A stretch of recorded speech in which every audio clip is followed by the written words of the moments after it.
Morning, everyone. Welcome to the NUS Undergraduate Admissions Sharing Webinar. I'm Eunice, and I will be your MC for today. Thank you for taking time to join us. The sharing you will hear this morning will be presented by the Dean of Admissions, Professor Goh Song. After his presentation, there will be a Q&A segment with Prof. Goh and two students.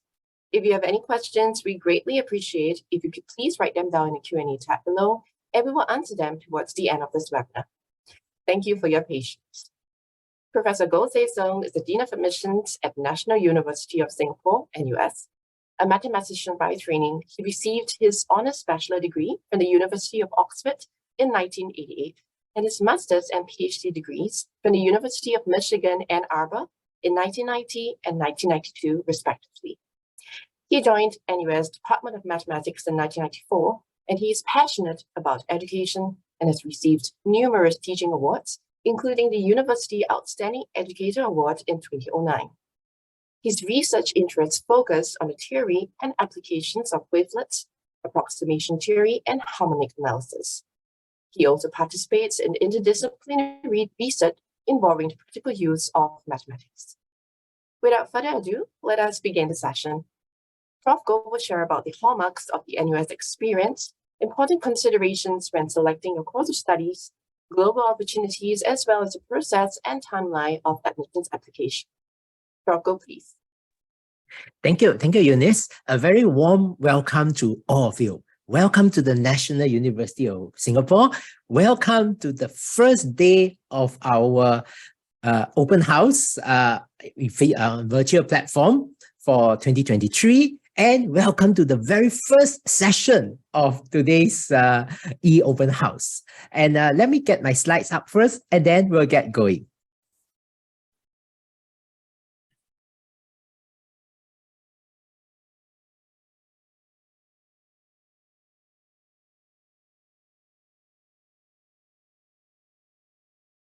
Okay, so I believe that many of you are very interested to find out more about the learning opportunity that we offer in NUS.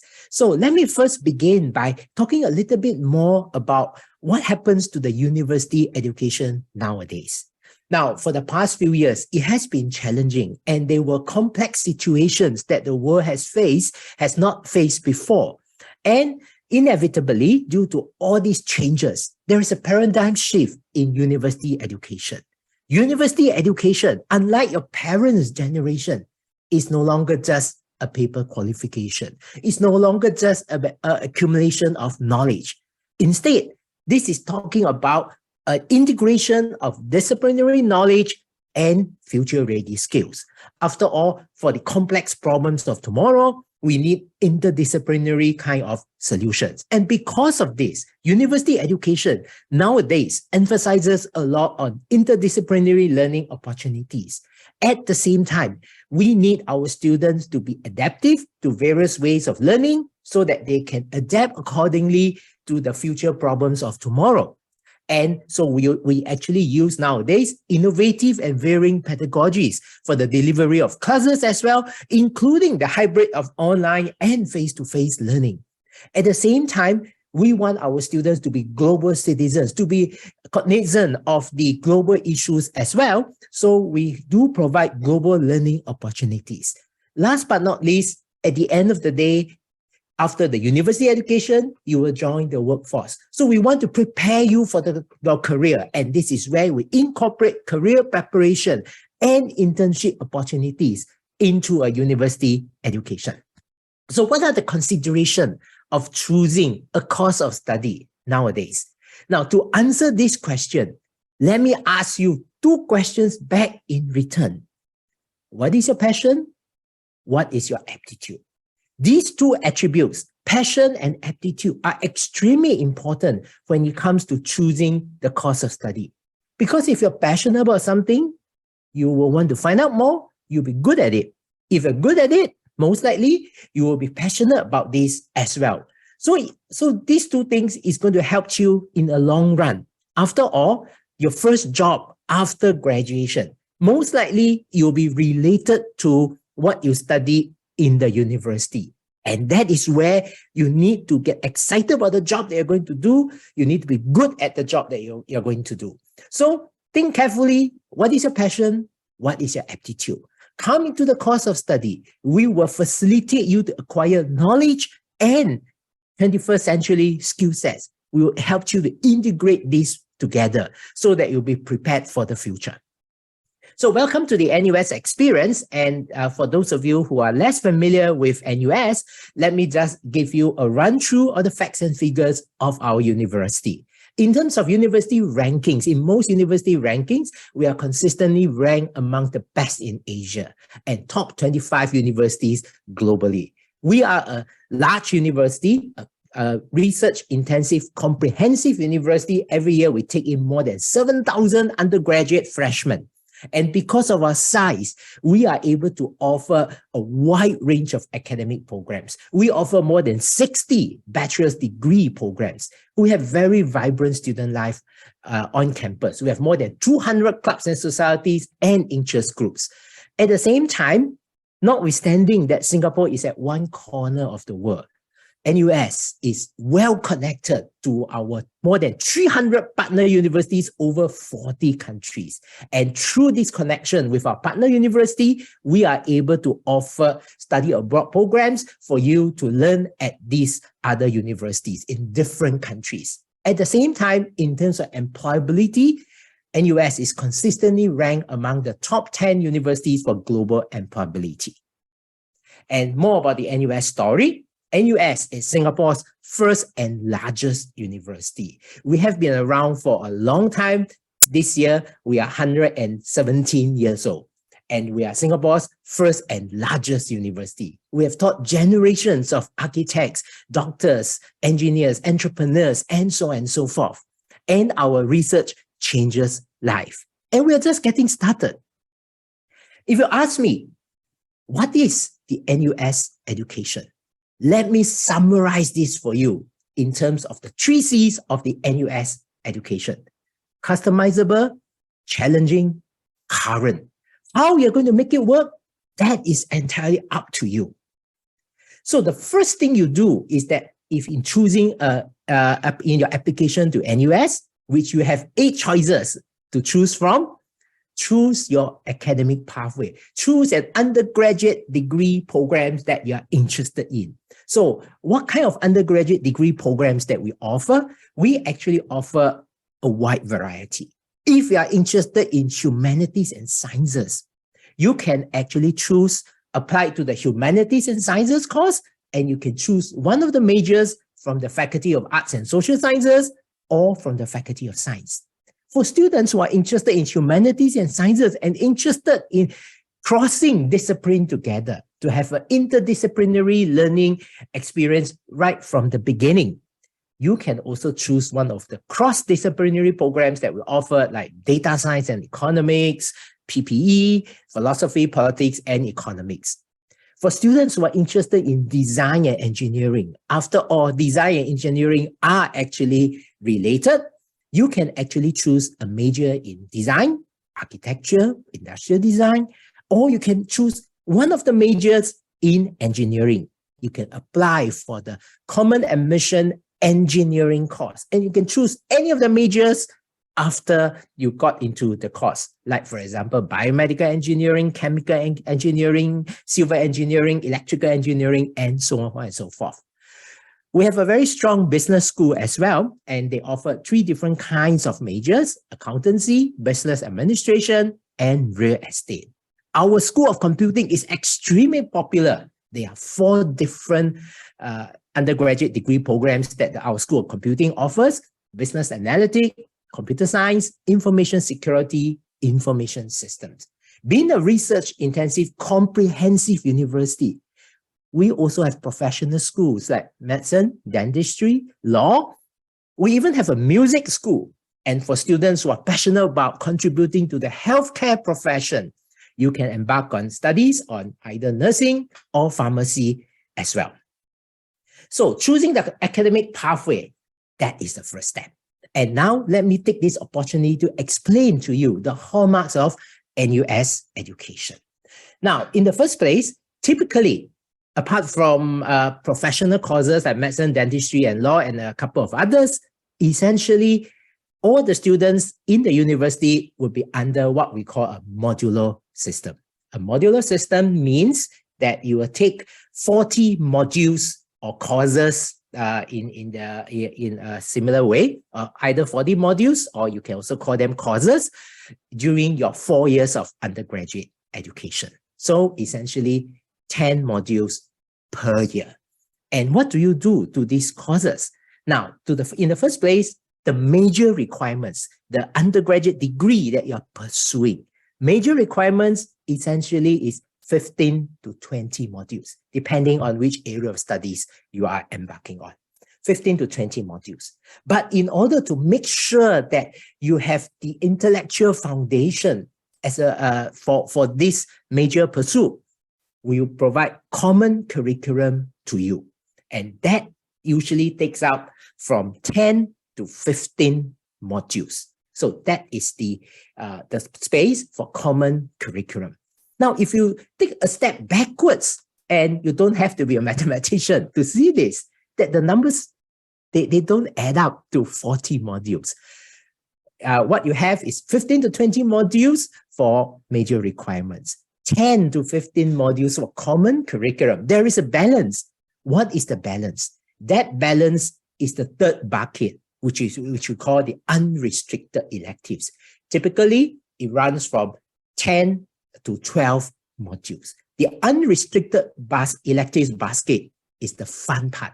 That fun part is the one that actually allows you to do a lot of interesting things that I'm going to explain to you now. So what are the hallmarks of NUS education? Common curriculum that I've already alluded to just now. And the common curriculum here for NUS, because we are a big university, we do understand that for humanities and sciences and design engineering, the needs of the common curriculum may be different. So for different clusters or areas of study, each of them have their own common curriculum. There is one for humanities and sciences, there's one for design engineering, there's one for business, and one for computing. That's the first thing. Second thing, the fun part, the unrestricted electives. That allows you to do anything that you desire.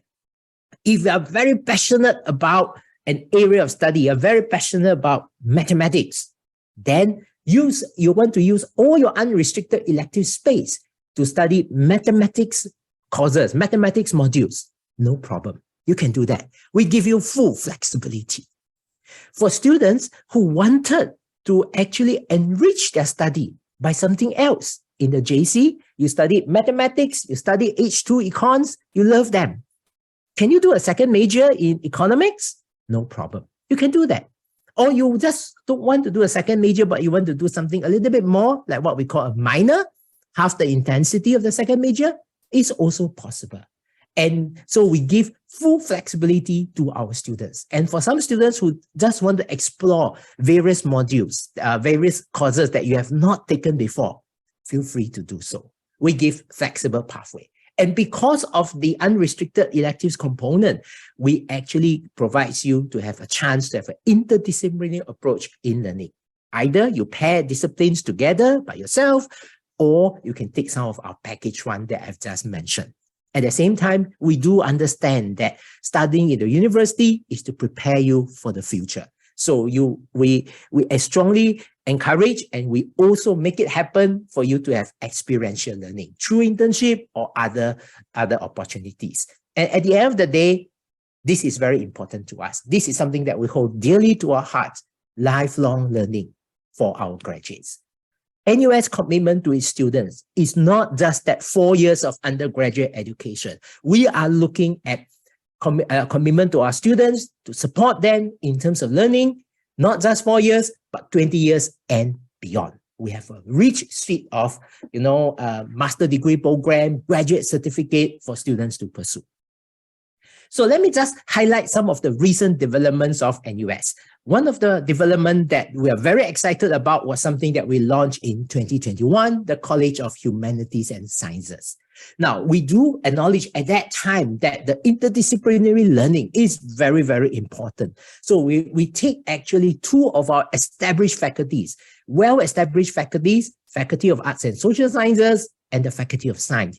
We combine them together to form this virtual college called the College of Humanities and Sciences to deliver interdisciplinary learning at scale.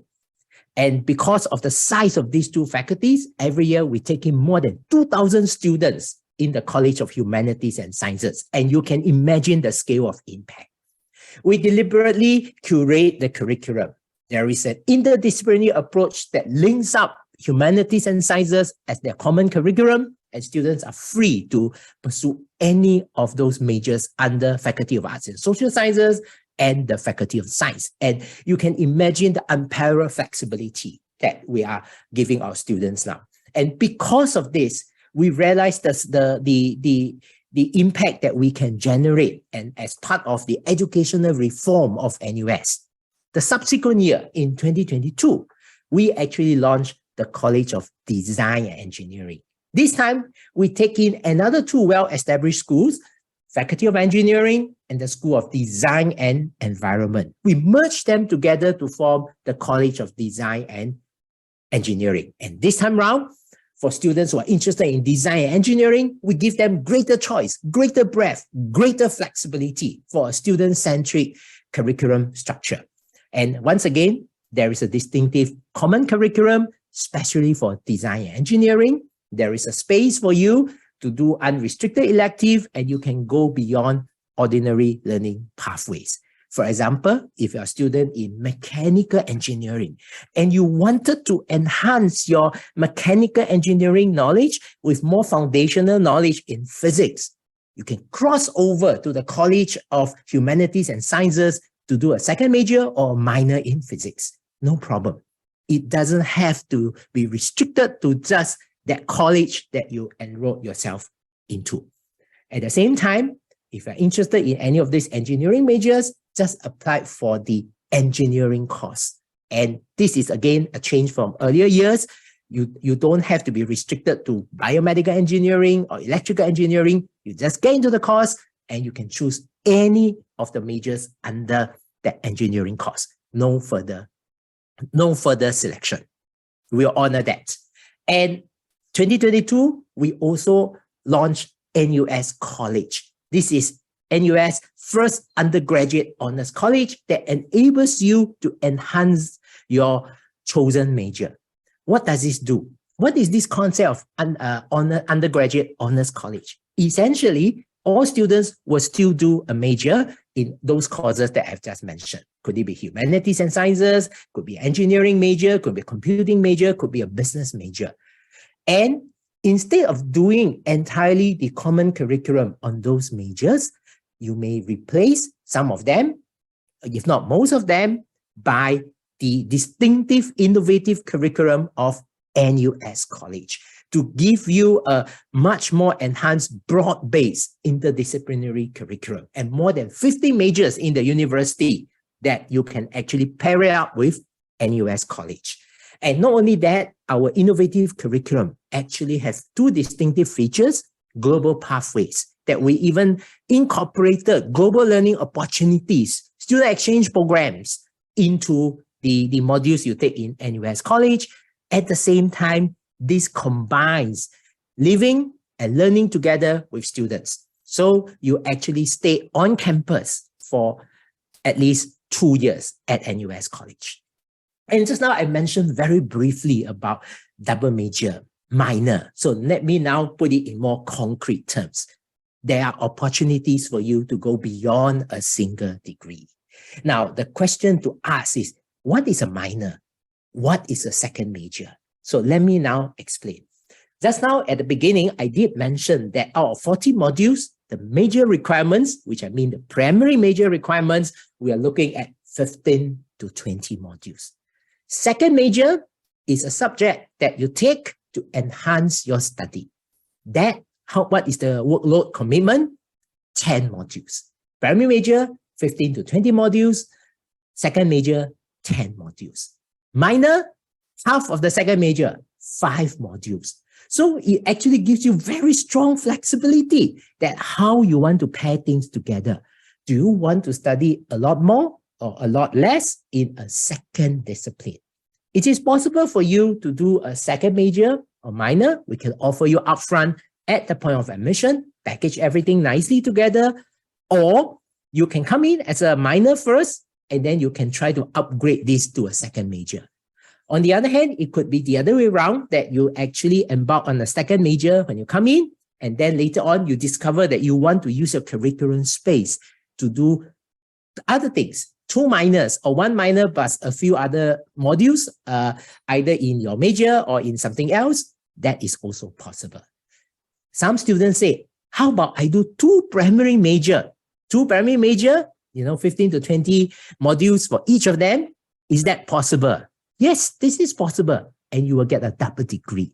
Now, you may say that 1 degree is 4 years, 2 degrees, 8 years. It doesn't work this way. Because there are common curriculum, there's unrestricted elective space, and you can pair them strategically that you can actually get 2 degrees in 4 years, 4.5 years, or 5 years. So some of these double degree could be, something in the sciences, like let's say life sciences, and then another, the second degree would be in, let's say in psychology, Bachelor of Social Sciences. It could be mathematics and computing, and so on and so forth. And we're well connected to our partner universities, and with some of our partner universities, we actually offer joint degree programs as well.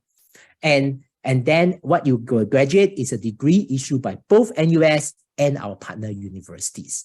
And some students are very adventurous. You want to study a bachelor degree and a master degree, one after another in a concurrent fashion. This is possible under our structure of the concurrent degree programs.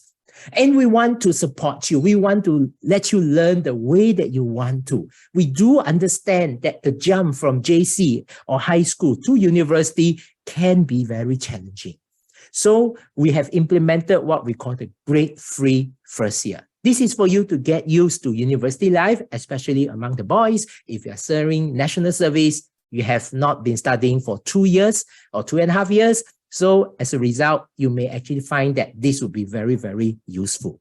And this also enables you to try interesting courses without worrying about the grades. So how the grade-free first year work is that what you do is that for the modules that you have taken in the first year, if you like the grade, you keep it and count towards your cumulative academic point, your GPA, and then this will be counted towards your graduation GPA. Now, but on the other hand, if you find that you could have done better, but you did not quite like the C grade that one gets, then you can actually convert it to a pass-fail option, and then this will not be counted towards your GPA, but you will still be counted as modular credit towards your graduation requirement. Some students really look forward to coming to university because you want to experience research. Is it possible to experience research as an undergraduate in NUS? It is possible. This is possible because we are a research-intensive university, and you may have heard from your parents that it's possible to do research in your final year, at the final year project. But nowadays, you can even do research as early as the 2nd year, 3rd year, just under our undergraduate research program. Go and see a professor, say that I would like to work with you, and you can start to do a research project together, and this can be counted towards, again, the modules that you take for your graduation requirement. We also have this initiative about design your own module. And design your own module, we do understand that some of you actually want to explore something, but maybe we don't have it in our suite of modules in NUS. Get a few friends together, approach a professor or a staff, and then you can design your own module to explore the boundaries of self-directed learning. And like I said, take advantage of seeing the world. Take advantage of our global opportunities and learn out of your comfort zone. You can develop new life skills. Yeah, and as you immerse in a new culture, you can expand the scope of your learning, and you get to meet people from different parts of the world. You can make the world your classroom. So here are some of the flagship study abroad programs that we have. Now, the main one is the student exchange program. You actually spend 1 semester or 1 year in one of our 340 partner universities. And the beautiful part is that under the student exchange program, Whatever modules that you have taken in the partner universities, this can be mapped back to count towards your graduation requirement in NUS. Now, some of you may say that it costs a lot of money to study in an overseas country. So what happens is that if you go under the student exchange program, the fees that you pay will still be NUS school fees, which has a lot of subsidies from our government. Some students may say that spending one semester is too long. You want to spend less time because there are other things that you want to pursue. You can actually have a taste about studying abroad by taking part in our summer and winter programs. Shorter duration, 4 to 6 weeks or even 3 to 6 weeks, and you can take it during the summer and winter vacation. It's possible for you to also go to renowned research labs to do research, to be mentored by world-class researchers. And another major highlight is NUS College. NUS College, this is NUS Overseas Colleges, NOC. NUS Overseas Colleges, this is a special program that started more than 20 years ago, and this enables you to have a first-hand experience as life as an entrepreneur. Some of you wanted to look into entrepreneurship. So what happens is that you spend one semester or even 1 year in NUS, one of the NUS overseas colleges. You do an internship at a startup, and at the same time, you take some classes about entrepreneurship in our partner universities. Since more than 20 years ago, when this program started, more than 3,800 students have benefited from this, and through the process, more than 1,000 companies has been founded. So where are the entrepreneurial hotspots that we have for NUS overseas colleges? You can do it in North America, New York, Silicon Valley, Toronto. You can do it in Europe and Middle East, China, and Southeast Asia. But it doesn't mean that some of you may say that to have a really enriching and exciting NUS life, I have to go overseas. That is not true. We have a lot of things going on campus as well. We have a wonderful campus, and you can discover all the exciting things about on campus as well. To start off with, you can actually stay on campus, and we have essentially five different types of on-campus accommodations. Like, for example, the traditional halls of residence. Ask your parents who are NUS graduate, Shears Hall, Rifles Hall, Yusof Ishak Halls, Kenridge Halls.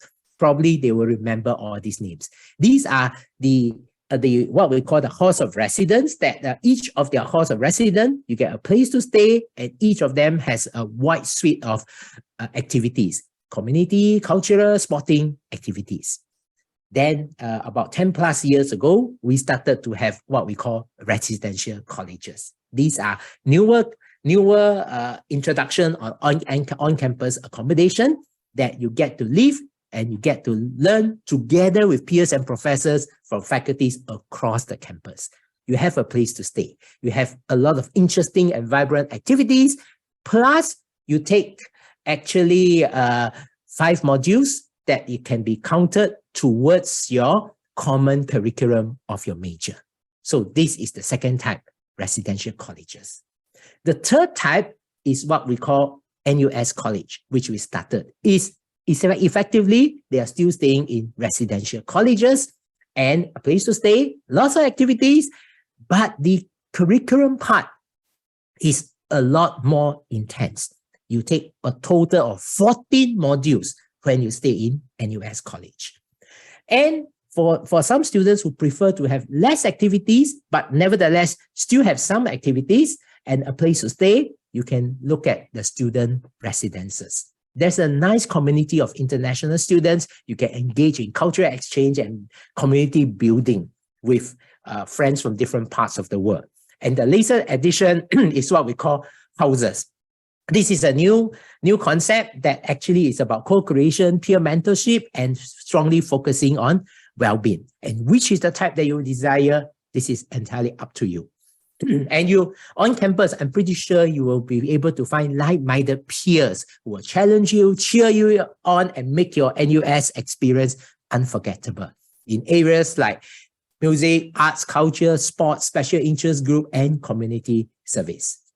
And like I said, we are well committed to prepare you for future employment. We have a Center for Future Ready Graduates that organizes programs, workshops, events to prepare you for employment. NUS has been around for a long time. We have a rich network of alumni. We even have a platform for you to interact with alumni in the industry for career planning and job opportunities. And we also have a platform to facilitate you to go for internship. So these are some of the things that we put in place to prepare you for future employment. So I've spoken all this at length. So what should you do? Take the first step in getting in, apply.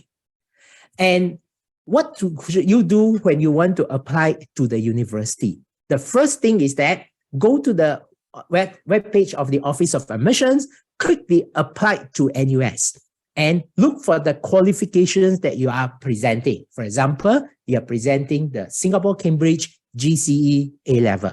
Click that, and then you will see the drop-down menu. And the first thing you do when you put down your 8 choices of the course that you are applying to, check the subject prerequisite.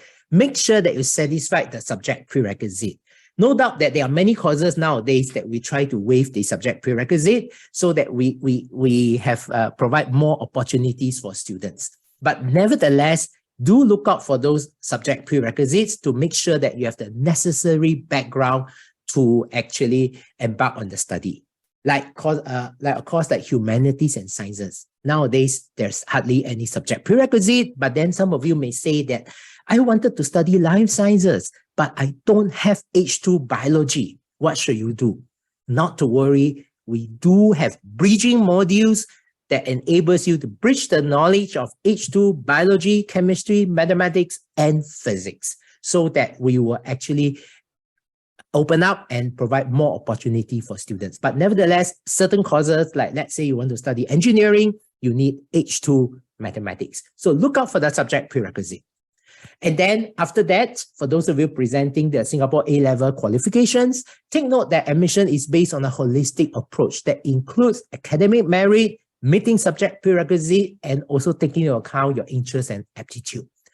In terms of rank points, you'll be assessed based on your 6 Singapore-Cambridge A-level results, 3 H2 and 1 H1, GPA or knowledge inquiry, and project work. And we wanted to be able to give you more opportunity, and instead of looking at just only the rank points, we want to look beyond the rank points. So we will require all students to list up to 3 achievements and complete short response question, highlighting your accomplishment beyond grades. I'll talk a little bit more about this in a moment. At the same time, for Singapore-Cambridge A-level qualifications, we want to recognize your passion for the subject. So we will offer first choice bonus point to give you a head start in the choices of courses that you are applying to. And this doesn't apply to courses with additional interviews or tests as listed. For those of you who are presenting international qualifications, I know that there are a lot of students who are tuning in from overseas and planning for your studies in the NUS in the years to come. Look out for, again, the international qualifications, and each of them, we have spelled out the requirements, like, Cambridge A-level, American high school, Canadian high school, Australian high school, Gaokao, and so on and so forth, and Indian 12, and so on and so forth. And let me now talk a little bit more about the holistic approach towards admission.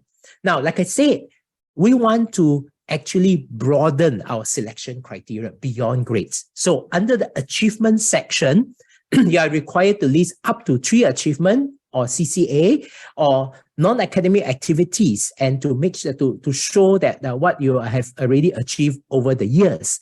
And we'll require to answer 5 short response questions, apart from providing your academic grades on the application form.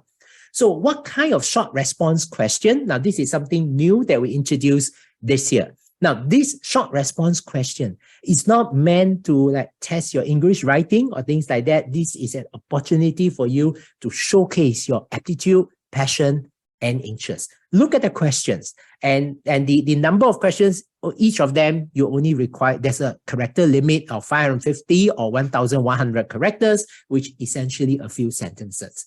So we want you to tell us something about what you have done outside your school curriculum to prepare for your study, about your resilience, about what is meaningful to you, what are the achievements that you're proud of, or anything that you would like us to know. We do offer scholarship as well for Singapore citizen, we have bond-free scholarships that is awarded for outstanding academic result, strong leadership qualities, and potential, and good core curricular activities. Under this scholarship, there is no bond. You have full tuition coverage. At the same time, you have living expenses of $6,000 a year included. Among its benefits, for international students, there are some scholarships available that are merit-based, and these are awarded to individuals with academic excellence. Like if you're ASEAN nationality, you may be eligible for ASEAN Undergraduate Scholarship. If you are in one of the science and technology discipline of Asian nationality, you may be eligible for the Science and Technology Undergraduate Scholarship. NUS College has its own NUS College International Scholarship, or they are scholarships offered by external organizations. All these scholarships are administered internally. The first three, you don't have to submit a separate application form. These will be automatically considered in your admission application. And apart from scholarship, we also offer what we call the Ministry of Education MOE tuition grant. This is a substantial tuition fee subsidies from the Singapore government administered by the university. For all Singapore citizens and Singapore PR studying in local university for the first time, is automatically offered. For international students, they are offered competitively. And for international students and Singapore PR, if you take up the MOE tuition grant, you must work in Singapore or Singapore registered company for 3 years after graduation. There is no specification about what or which company you have to work in. As long as a Singapore registered company, that is good enough.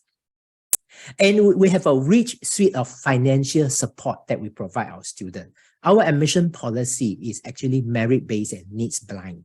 Financial difficulty will not impact the way that we assess you. We have bursaries provided to our students. We also have loans, and we have other assistance schemes as well. Feel free to estimate the living expenses with our financial needs calculator. And I just want to highlight there is a new development that we started last year, and we're going to enhance it even further this year, which is the Enhanced Financial Aid Scheme for needy full-time Singaporean undergraduate students. And we do understand that notwithstanding that the aid that we already provide, we want to make sure that no students will be denied of an NUS education. If you come from a family where the per capita income is not more than 1,100 Singapore dollars, then a month, so what we do is that you will be eligible for the government bursary. At the same time, NUS bursary will top up everything for full coverage of your tuition fees. So students with PCI not more than $1,100, you don't have to pay any school fees. If your PCI is not more than $750, NUS bursary will take one step further. It provides you additional $4,000 to cover your living expenses. At the same time, we want you to have a full suite of NUS education, coupled with on-campus stay and overseas program. We already have bursaries for on-campus stay and overseas program, but maybe it doesn't cover everything. So students with PCI not more than $750 will be eligible will be offered the Opportunity Enhancement Grant of $10,000 over 4 years that you can use to top up wherever aid that we have given to you on on-campus stay and overseas programs.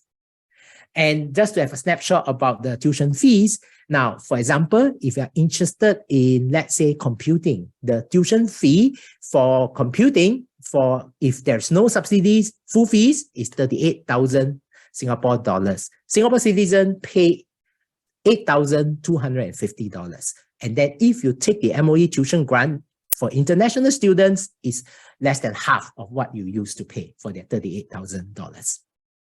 So just to sum up, what are the checklists when you apply for admission? Mark down the important grades, check the subject prerequisite, You can also apply for financial aid and scholarship separately. Rank your choices wisely for first choice bonus points, and remember to fill out the 3 achievement and complete the short response questions and apply. So this is a timeline. We are now in the middle of this admission cycle already. The application portal has opened. 19th of March is the closing for admission and scholarship. After that, the NUS scholarship interviews will take place for late March, and all the way until May, the outcome will be released. And if you need more information, feel free to contact us, visit our website, or you can write into nus.edu/ask-admissions. And most importantly, this is the first year for 3 years that we're going to have a physical, full-fledged open house on the 4th of March. Come and join us. We'll be eager to meet you. Thank you.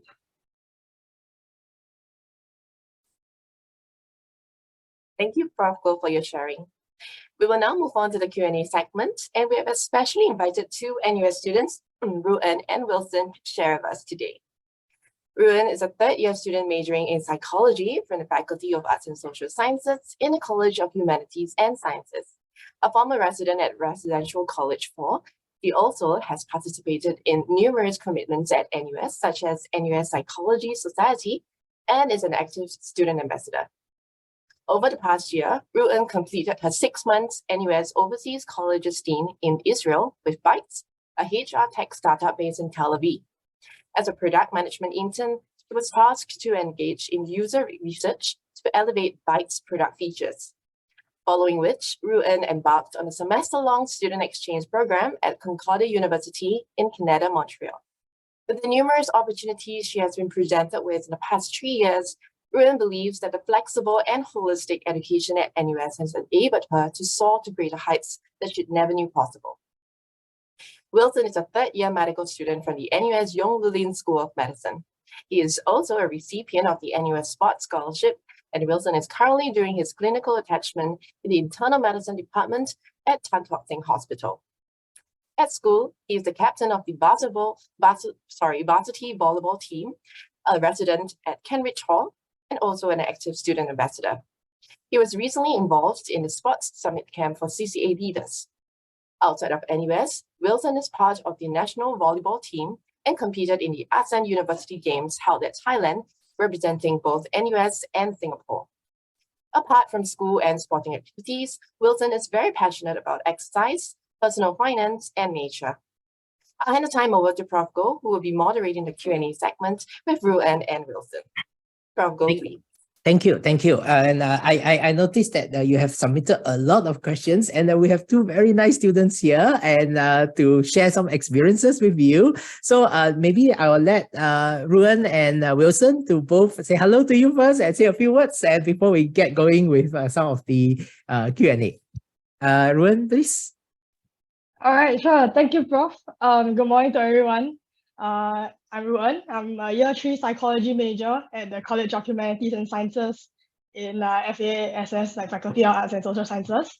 As you have heard from the introduction, I spent 1 year abroad last year doing 2 different programs under NUS, one being the NUS Overseas Colleges program, and one being my student exchange program in Canada. So I'm happy to be here, and yeah, feel free to ask any questions you might have. Over to you, Wilson. Hello everyone, good morning, and thanks for the great sharing by Prof. Goh. So yeah, as Eunice mentioned just now, I'm a medical student, a year 3 medical student, and outside of medicine, I'm also quite active in terms of my CCA and also other involvements. So feel free to ask me about all those as well. Thank you. Okay.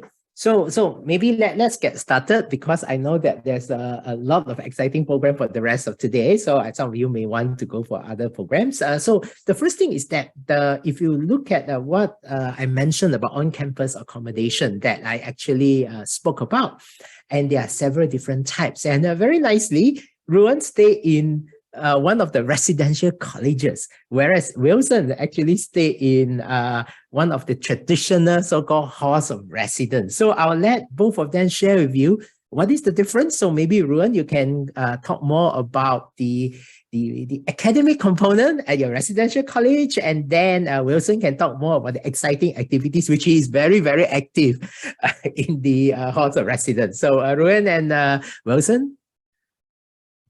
All right, sure. So I'll go on to talk about the residential colleges in NUS.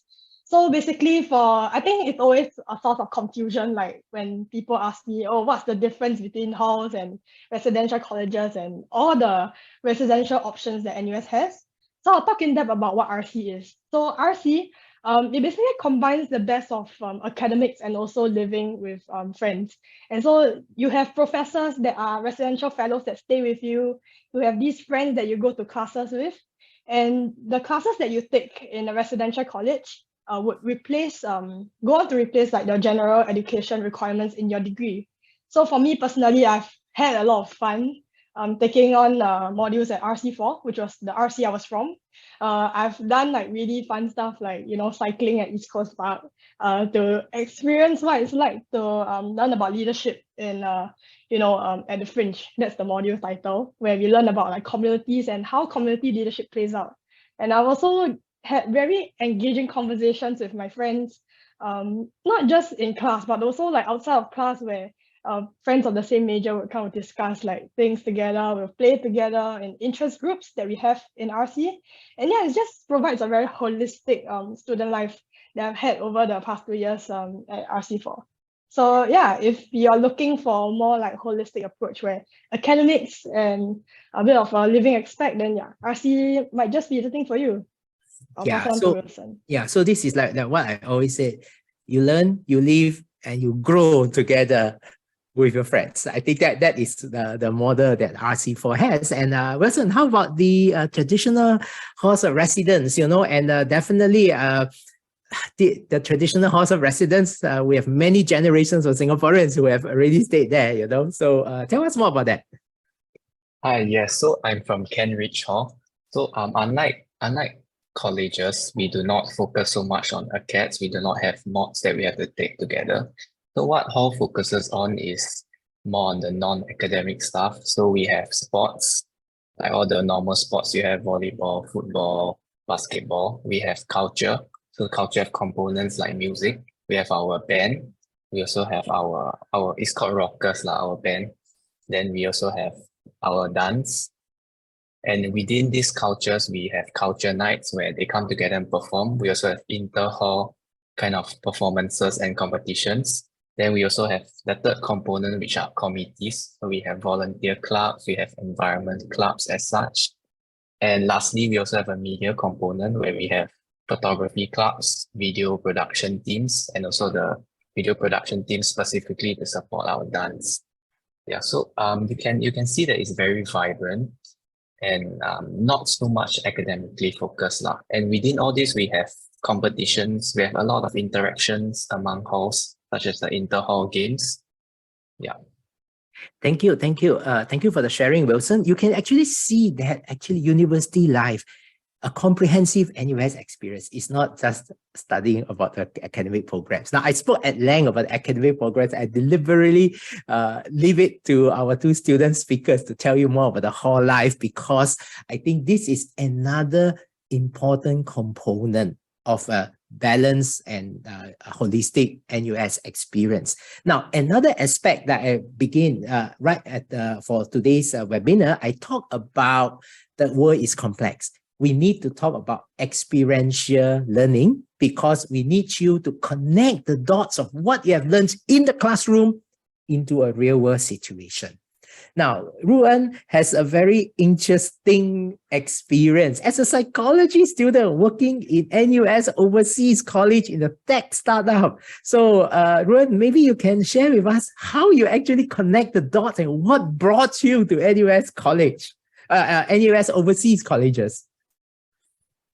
Okay, it's honestly, there's no like short answer around it really, but I think for me, why I decided to go on two very different, kind of overseas experiences, that at least for NOC or NUS Overseas Colleges, it's a program that is teaching you all about what it takes to run a startup, or you get to meet people in the startup ecosystem and just kind of understand what it means to be an entrepreneur. So it's an entrepreneurship education program in short. And for me, why I was inspired to, take the leap to go to somewhere like Israel was so that, I could really experience what's it like to work in a different environment and different culture. Also get challenged in that way, what it means to really foster innovative ideas in the workplace, for example. And for student exchange, it was simply really, I wanted to meet people from different walks of life. Canada to me has always been a dream country that I wanted to go to. So student exchange, was a way that, financially wise, it was one, I guess, a bit more sustainable versus, directly going abroad all 4 years of your university education.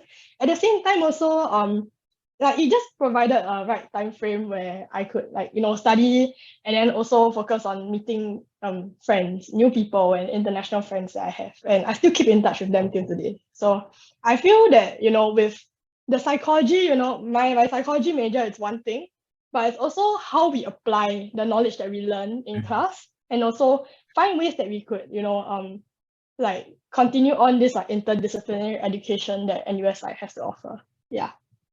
I couldn't agree more. You're talking about applying the knowledge, and Wilson is training to be a doctor, and in medical school, definitely you have to apply the knowledge, and now you are already in your clinical attachment in Tan Tock Sek Hospital. So and I'm sure many of the audience here really wonders how is it like to study medicine in the classroom, and then after that to go out in the clinical attachment. So Wilson, would you like to share on this?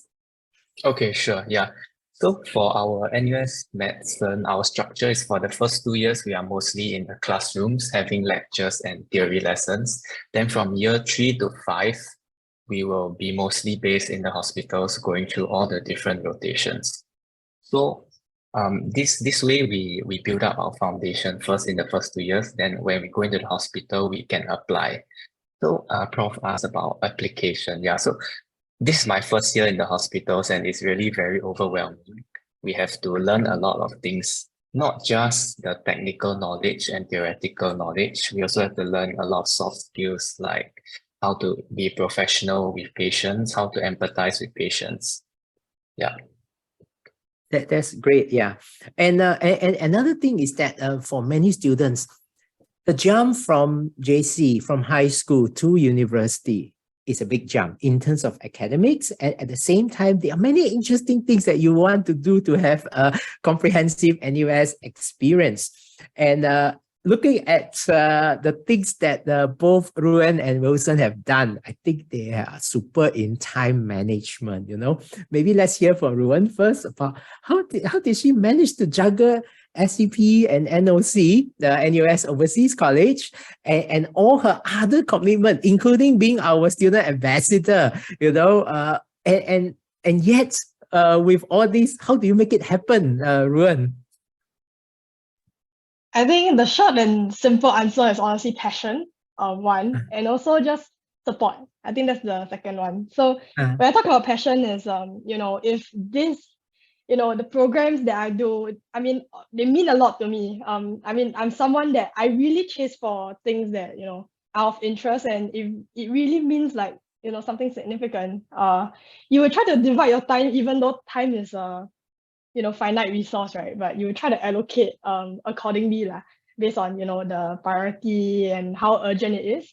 So for me, that's passion. But I think more importantly and most importantly, the support from everybody around. So very grateful to have seniors of my psychology seniors or seniors from NOC and SCP friends that have supported me through every different season of my university life. So yeah, passion and support.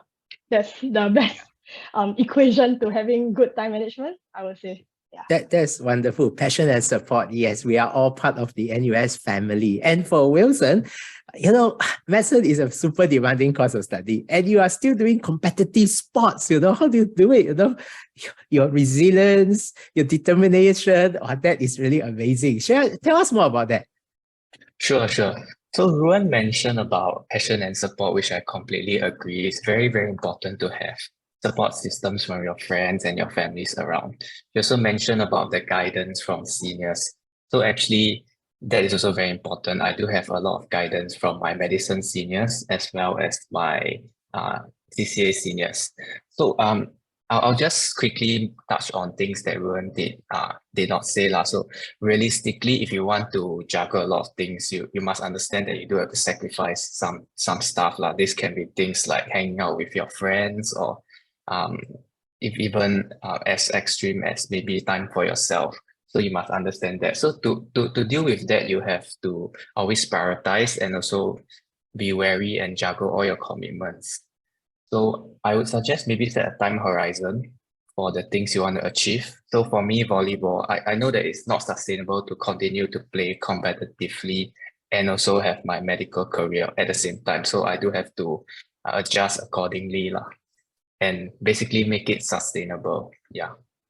And also emphasize on tapping on the supports from your seniors, especially because they have gone through the path and they are in the best position to advise you. Thank you. Thank you. I think these are very, very good advice for all our incoming students. And talking about time management, I should have better time management as well. I think we're down to the last 2 minutes of this webinar. So thanks very much, everybody. I hope all of you will attend the rest of the sessions for today, and I'll pass the time back to Eunice. Yeah, and thanks again, Ruan and Wilson. Yeah, back to you, Eunice. Thank you, Prof. Goh, Ruan, and Wilson for sharing your experience, insights, and sound advice.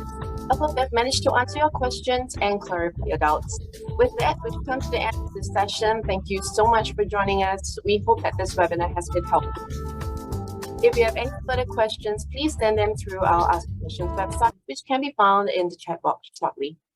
We understand that most of you have signed up for an array of open house events lined up for the rest of the week, and we hope that you will have a fruitful time ahead. Do visit us at our admissions booth next Saturday, 4th of March, if you wish to speak with an admissions officer or chat with our student ambassadors. A wide range of talks and activities await too. Find out more information with the links and QR codes provided, and we look forward to having you there. Ruan and Wilson will also be there, so catch them in person at our booth. We also greatly appreciate if you could please take a few minutes to fill out a feedback form. You may scan the QR code or access the link that we have shared on the chat board. Your feedback is important to us, so please let us know how we can improve. Thank you once again. My colleagues and I look forward to receiving your application and warmly welcoming you to our NUS family. Have a great day ahead.